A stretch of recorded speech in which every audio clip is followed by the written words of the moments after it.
오늘 우리가 읽어가는 말씀 에스겔서 15장 내용은 포도나무의 비유를 말씀하시면서 그 포도나무를 유다 백성들에게 비유를 하시게 됩니다.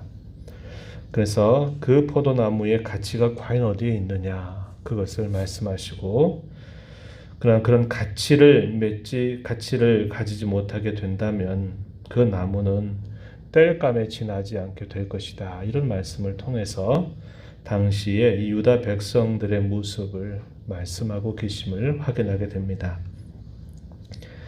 창세기 49장 22절에 보면요, 모세가 야곱이 12아들을 두고서 그 아들의 장래에 대해서 이렇게 예언하는 말씀이 나타납니다. 그 가운데 요셉에 대해서 이야기할 때 이런 말을 합니다. 무성한 가지, 곧 샘 곁에 있는 무성한 가지, 이런 표현을 통해서 요셉에 대해서 비유를 한 적이 있습니다. 이 무성한 가지라고 하는 말이 열매를 맺는 포도나무라는 말을 가지고 있습니다. 그래서 이스라엘 백성들을 두고 성경의 여러 곳에서 포도나무에 비유하는 경우들이 많이 있다고 하는 겁니다.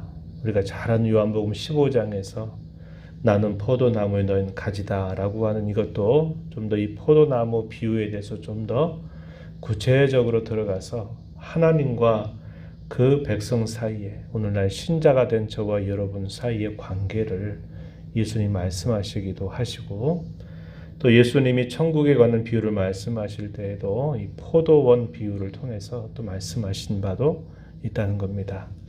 그리고 우리가 소위 대선지서라 부르는 비교적 예언이 많은 그런 성경들, 우리가 아는 것처럼 이사야 말씀이라든지 또 예레미야 말씀이나 오늘 또 우리가 있는 이 에스겔 말씀에서도 보면은 이 포도나무를 통해서 하나님의 백성을 비유하고 있는 것을 확인하게 됩니다. 또 시편에 있는 노래 가운데서도 역시 이것에 비유해서 하나님의 백성들을 나타내기도 하고 있다 하는 겁니다. 이와 같이 성경의 여러 곳에서 이 포도나무를 하나님의 백성, 오늘날 우리 신자들에 비유하면서 말씀을 하고 계심을 보게 됩니다. 오늘 우리가 있는 15장에도 바로 그런 내용들이 등장하고 있음을 확인하게 됩니다. 오늘 말씀에서 보면은 에스겔을 불러서 뭐라고 말씀하냐면, 인자야, 포도나무가 다른 나무보다 나은 것이 과연 무엇인가 생각해 봐라, 이렇게 말씀을 시작하십니다. 숲속의 여러 나무 가운데 있는 포도나무 가지가 과연 무엇이 낫겠느냐라고 물으시면서 그 포도나무를 가지고 무엇을 제조하기에 쓸만하냐, 아니면 어떤 그릇을 만들어서 그 그릇을 걸만한 단단한 못을 만들기에도 그게 쓸 수 있겠느냐, 그러지 못하다는 것입니다. 그 포도나무의 진정한 가치는 그 포도나무가 좋은 포도 열매를 맺는 데 있다는 거예요. 그런 열매를 맺지 못하게 된다면 그것은 뭘 만들기에 쓸 수도 없고, 또 무엇을 걸기 위해서 단단한 나무모처럼 사용할 수도 없다, 이렇게 말합니다. 결국 그 나무가 쓸 때가 있다면 그것은 결국 땔감 정도에 지나지 않을 것이다, 이렇게 말씀을 하고 계십니다. 4절 말씀에 보면은 이렇게 말씀하셨죠. 불에 던질 땔감이 될 뿐이다. 불이 그 두 끝을 사르고 그 가운데도 태웠으면 제조에 무슨 소용이 있겠느냐.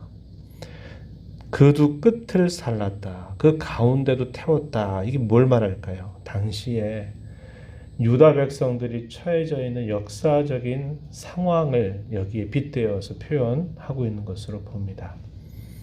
우리가 여러 번 살펴던 것처럼 이 유다 나라는 3번에 걸친 대적자들의 공격을 받으면서 그 공격으로 인해서 포로로 끌려가게 되는 역사적인 아픔을 경험했는데, 이 당시에는 한 차례가 지나고 두 번째 이 포로로 끌려온 상황이었다는 것을 말씀을 드렸죠. 605년, 주전 605년에 여호야김이 다스리던 때에 바벨론 1차 침공을 받게 되면서 포로로 끌려가게 됩니다. 거기에는 어제도 말씀을 드렸습니다만 다니엘, 우리가 잘 아는 다니엘이 그 당시에 이 바벨론 포로로 끌려가게 돼요. 그래서 이 다니엘서가 거기에서 이제 기록이 되는 내용이 나타나고요. 두 번째 포로로 끌려가게 될 때, 이때가 여호야긴이 다스렸던 때, 이때 포로로 끌려가게 되는데, 이때가 597년 이 말씀을 드렸어요. 이때 포로로 끌려간 백성이 약 10,000명 정도가 됩니다. 이때 이 포로민 가운데 에스겔이 그 포로로 함께 끌려가 있는 상태였다라는 것을 말씀을 드렸죠. 그리고 나서 5년 정도가 지나고 난 다음에 에스겔이 선지자로 부름을 받고 선지자로 활동한 지 5년이 되던 해에 세 번째 침공을 받게 되면서 유다 나라가 완전하게 패망되고 이제 바벨론으로 포로 생활이 시작이 되는 그런 일이 역사적으로 있었던 겁니다. 여기서 이미 양끝이 산라져 있다, 가운데도 태웠다라고 하는 말은 그들이 첫 번째, 두 번째에 걸쳐서 대적 나라에 의해서 침략을 당하고 포로로 끌려가 있는 상태, 역사적으로는 참 비참한 상태에 놓여 있는 것을 말해주고 있다고 하는 겁니다. 이렇게 되고 나서도 그것이 가치가 있다면 무엇의 가치가 있겠느냐라고 물으시면서 그야말로 땔감에 지나지 않는다, 죄로 변할 그 일밖에 남지 않았다라는 것을 말씀을 하시는 겁니다. 그것이 바로 세 번째 침공이에요. 그래서 이것이 불과 한 4, 5년 정도가 지나고 난 다음에 실제로 이루어진 일이다, 이것을 말씀을 드린 바 있습니다. 그런데 우리가 앞에서 살펴왔던 것처럼 당시에는 거짓된 선지자들은 하나님의 예언은 바로바로 이루어지지 않고 일어나도 먼 훗날에 이루어지는 일이다, 우리의 때는 아무런 걱정할 필요가 없다, 그러면서 일반 백성들에게 헛된 확신을 불어 넣어 주었다고 이야기했고, 평강하다 라고 이렇게 말하기도 했고, 또 실제적으로 그런 일들 속에서 거짓 선지자는 이러한 일이 1년, 2년 정도만 지나면 다 지나간다고 하나님 말씀하셨다라고 이렇게 말하면서 당시의 백성들을 영적으로 아주 어둡게 만들어버리고 무지몽매하게 만들어버린 일이 있었다고 하는 겁니다. 그래서 그런 상황 속에 실제로 이런 일이 닥치게 되었는데 이 비유도 바로 그것을 말씀하고 있음을 우리가 보게 됩니다. 그러면서 하나님께서 뭐라고 말씀을 하시느냐, 6절 이하에 보게 되면 포도나무를 불에 던질 땔감이 되게 하는 것처럼 예루살렘 주민도 그와 같이 할 것이다, 이렇게 말씀을 하십니다. 그리고 그 일을 행하시는 주체가 바벨론 나라가 아니라 바로 내가 너희의 대적자가 되기 때문이다 라고 그렇게 말씀을 하고 계셔요. 7절 말씀 한번 보시면은 내가 그들을 대적한즉 그들이 그 불에서 나와도 불이 그들을 사르리니 내가 그들을 대적할 때 내가 여호와인 줄 너희가 알리라, 이렇게 말씀을 하십니다. 여기 7절 마지막 부분에서도 너희가 결과적으로 내가 여호와인 줄을 알게 될 것이다, 이렇게 말씀을 하고 계십니다. 우리가 앞에서 쭉 살펴왔던 것처럼 이 표현 속에는 두 가지 의미가 있다고 그랬죠. 한편으로는 심판, 또 한편으로는 구원에 관하여 하나님이 말씀하셨던 일들이 이루어지게 되는 것을 너희가 분명하게 보게 될 것이다, 하나님의 말씀이 헛되지 않음을 너희가 알게 될 것이다 라고 이렇게 말씀을 하고 계신 것입니다.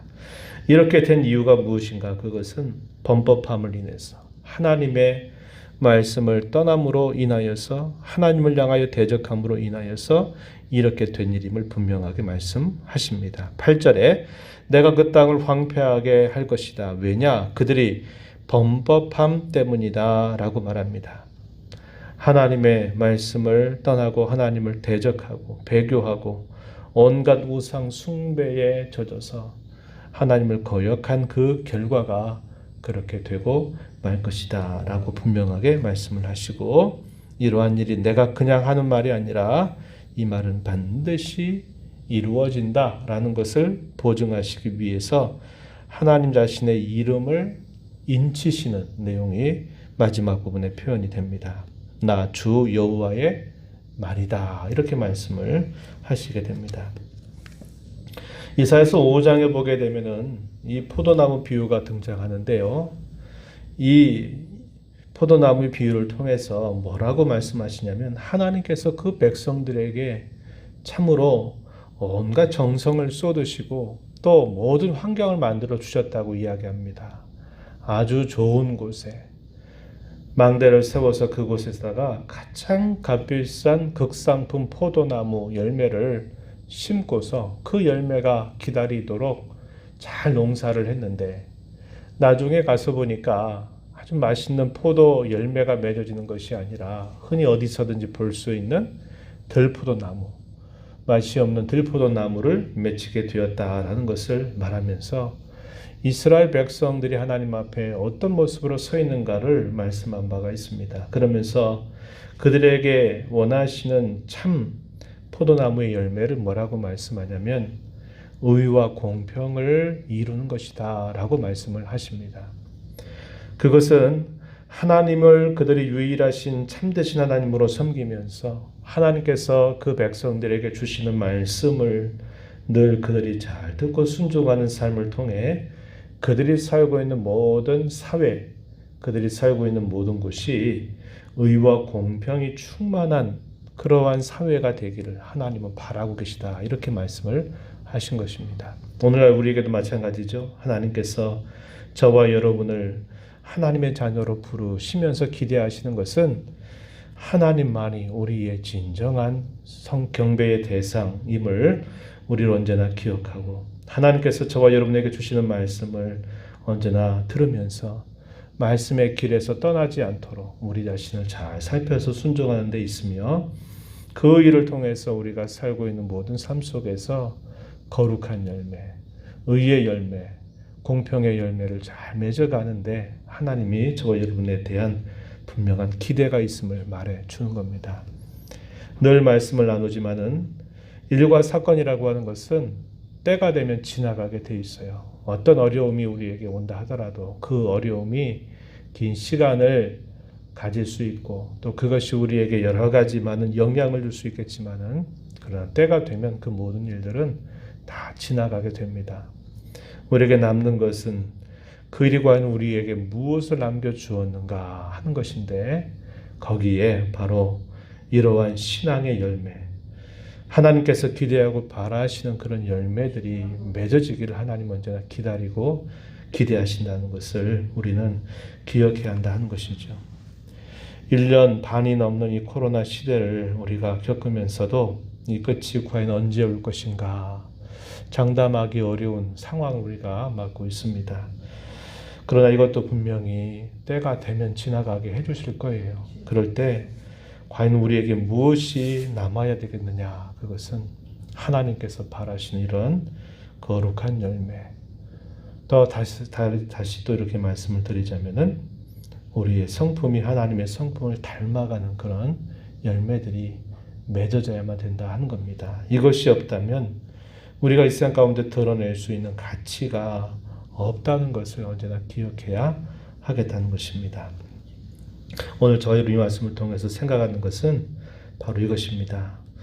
우리가 하나님을 섬기는 데 있어서 가장 중요하게 맺는 열매는 우리의 모습이 하나님을 닮아가는 모습이고 우리를 부르신 하나님이 거룩하신 분이기에 우리도 거룩한 삶을 이루고 그 거룩한 삶의 열매를 맺어가야 되는데 그것은 하나님을 진실하게 섬기는 모습에 있고 그분이 우리에게 주시는 말씀을 언제나 우리 마음에 잘 새겨서 그 말씀이 헛되지 않도록 우리가 말씀을 잘 듣고 순종하는 데 있다는 것을 기억해야겠다는 겁니다. 이러한 일들을 생각하시면서 이 코로나 시대에 우리가 진정으로 하나님 앞에 맺어야 할 그런 분명한 신앙의 열매를 우리 자신과 또 우리의 교회와 또 이 땅에 있는 모든 주의 백성들이 그런 열매를 잘 맺어가도록 은혜 달라고 간절하게 기도하면서 또 또 이 하루를 힘써 살아가게 되기를 진심으로 바랍니다. 하나님 아버지, 이 새벽 시간에도 저희들을 불러주셔서 오늘도 새날을 주신 하나님 앞에 찬양과 경배를 드리며 저희에게 주시는 말씀을 잘 듣는 것으로 또 이 하루를 살아가게 하심을 감사드립니다. 계속적으로 코로나 감염이 잦아들지 못하고 있는 이런 상황에 있으며 하루하루 참으로 폭염이라고 하는 힘겨운 때를 보내고 있음을 주께서 아시오니 저희들을 긍휼히 여겨주셔서 이 모든 어려움의 때를 잘 감당하고 극복하고 이겨나가도록 도와주시기를 바랍니다. 일과 사건들은 언제나 때가 되면 지나갈 줄 저희가 압니다. 그러나 그 일과 사건이 지나가고 난 자리에 저희들에게 기대하시는 하나님이 기대하시는 귀한 열매를 잘 맺어가는 저희 모든 성도가 교회가 되게 하시고 이 땅의 교회가 되도록 은혜 내려주시기를 간절히 바랍니다. 하나님만 우리가 섬기고 경배할 유일한 참되신 분인 줄 언제나 잊지 않게 하시고 말씀하시면서 우리에게 가까이 찾아오시는 하나님의 음성을 듣고 순종하는 일에 힘을 기울이게 하시고 저희들의 성품이 하나님의 성품을 닮아서 변화된 삶을 통해서 하나님께 영광 돌리는 삶을 살아가도록 저희들을 도와주옵소서. 은혜의 보좌 앞에 나와서 아버지의 은혜를 간절하게 구하는 심령들의 간구에 귀 기울여 주시고 응답해 주시기를 바라며 예수님 이름으로 기도하옵나이다. 아멘.